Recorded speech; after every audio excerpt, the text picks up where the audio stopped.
Today's episode, I'm going to take you all the way to Venice Beach, where Ricky and I had our third show and our second welcome and our second Grand Prix.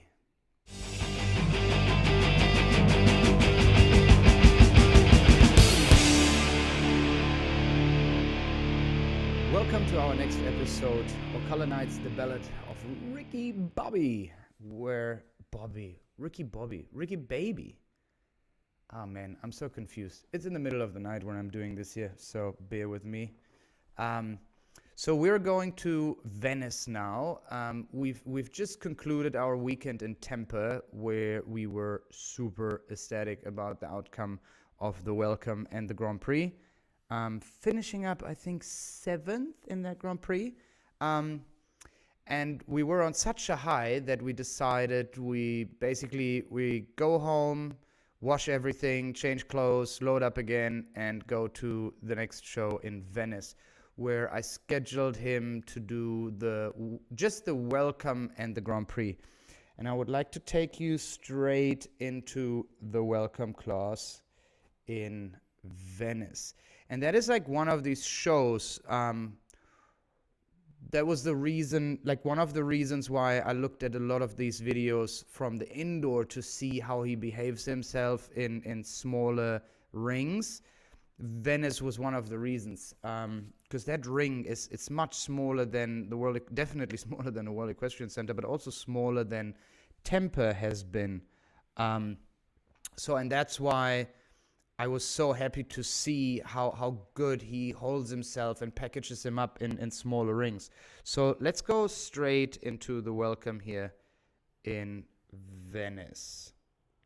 In the meantime, between Tampa and Venice, we didn't do too much of training. We didn't do any jumping. We just did, I think, like 2 or 3 days of flat work. And then when we arrived, we just did one flat work in Venice before we had this Welcome here. Already here you can see everything starts with a much higher pace, much quieter upper body, tall. I'm waiting all the way until the takeoff, setting him up good for that combination going into that corner.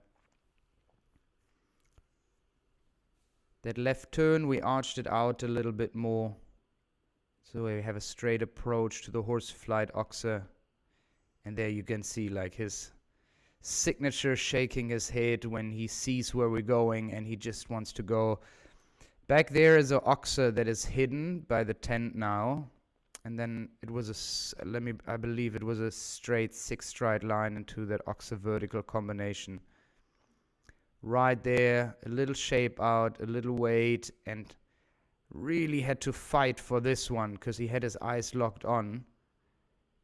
And this was a short stride where I needed to wait, and then that bending line just moving him up to the canoes again. Long way around the ring to the lighthouses, and then a little bit of an outside shape to that last oxer.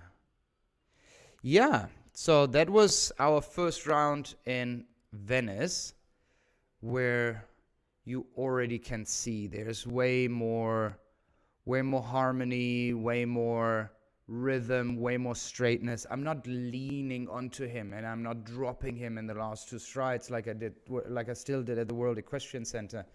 Now we're going into the jump off of the Welcome, and because the Grand Prix was just, I think, not the next day but the day after, I didn't want to go all out. I didn't want to go too fast. I wanted to ride that Welcome a little bit more conservative so that I don't ref and hype him up even more, as he naturally already is, going into the Grand Prix. So let's go into our Welcome jump off. So there have been a couple of guys before me that took a couple of inside turns, and I already knew that one of the rollbacks to the left I would not do, because we still haven't quite figured out our straightness up to that one now. Now we're going around that turn behind the tent back to that oxer. I stayed on exactly the same stride coming to the combination. I didn't want to leave one out.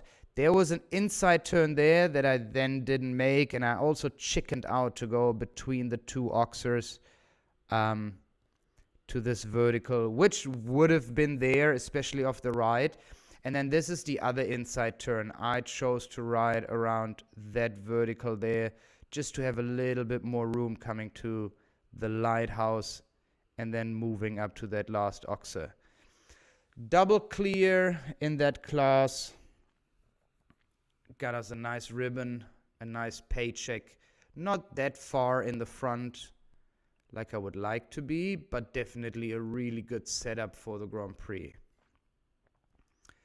The Grand Prix was first class in the morning, 9 a.m. We're somewhere there in the middle of the pack.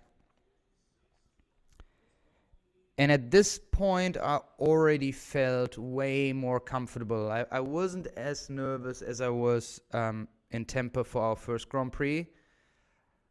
I definitely was prepared, but the double clear round in the welcome gave me more confidence than I had in Tampa.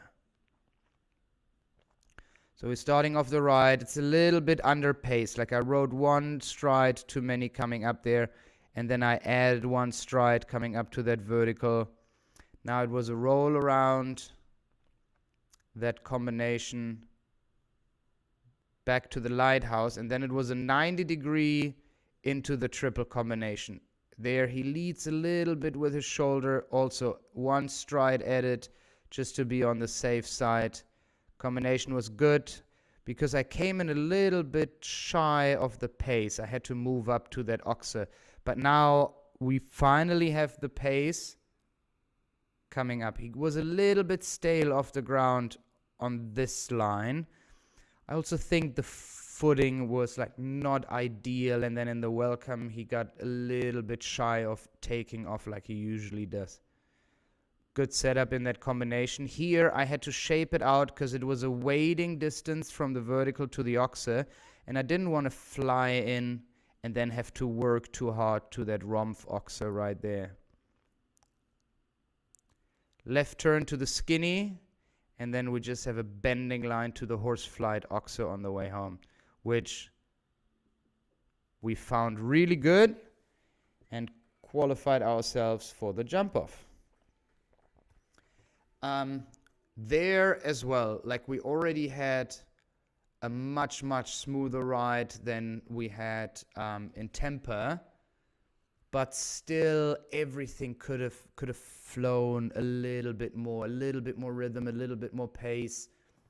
The upper body and the hands are working really well now. Every once in a while when I get a little bit panicky about a deeper distance, that's when my hand comes up and he hollows out, and that's when we get like the little rubs. Where we got lucky now. Let me take you into the jump off. That got us third place. Up until this round, I think there were like just 2 or 3 clear rounds. None of them super fast. Really, Tony? I'm trying to work here. That's the beauties of having animals here. They don't care when I'm working, especially if it's in the middle of the night. Tony always wants me to go to bed early so he can cuddle up. There you can see I have a little chat with the judges, just telling them that I'm shitting my pants just as much as Ricky just did. And we're still trying to figure out the perfect constellation between the double reins that I'm using, how I use them. So here I was bold enough to do the inside turn, but then I chickened out and moved a little bit too far to the outside, and I added a stride there. And that got me too much off pace coming to that combination, and then he wasn't really convinced about it, and that's why we were so stale on that oxer. I'm still happy that he was brave enough to jump out, where he put a 2 stride and a 1 stride. Too deep there again, like everything needs to be rolling much, much more. Shaped it out to that vertical again. And then that left roll back to the horse flight, I also stayed out a little bit more so that I can ride up to it. So that we ended up in 3rd place on that class. So all in all, we are on a really, really good path. Like we're getting to know each other better. We train much more at home. Chanel puts in the extra flat work that I'm too lazy to do every once in a while. But yeah, we're trying to get to different places to train him, go to friends' places, get some input from other professionals on how to shape the future between the two of us. And we're super, super excited, and I'm happy you guys are part of this journey. And if you have any questions, feel free to ask them on social media, and especially on the Ricky Baby Instagram page. Thank you guys for watching. I'll see you at the next episode. And always remember, shake and bake, baby.